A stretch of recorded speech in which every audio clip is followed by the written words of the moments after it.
आइन शिकरी, आइन शिकरी, आइन शिकरी, मधनी, मधनी, आइन शिकरी, आइन शिकरी,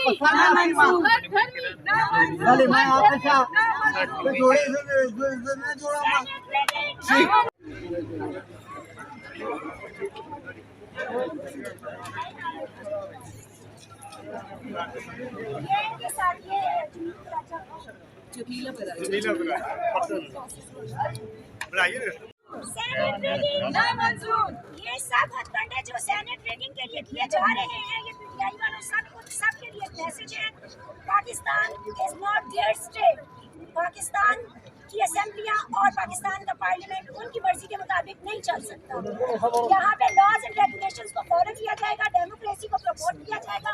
अदरवाइज आप उनकी असेंबलियों को ताले लगा के इस तरह से ओथ टेकिंग ना करके आप कानून को अपने हाथ में नहीं ले सकते। हमें हाई कोर्ट से सुप्रीम कोर्ट भी जाना पड़ा तो हम जरूर जाएंगे, अपना हक लेके रहेंगे। ठीक है, मेहरबानी जी, मेहरबानी।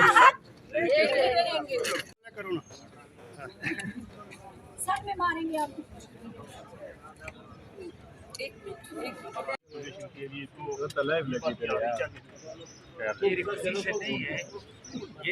गुड, इधर इधर मैडम।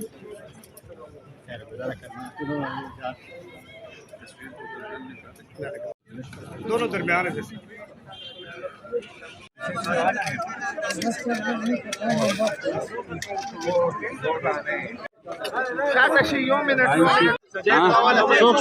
दुनिया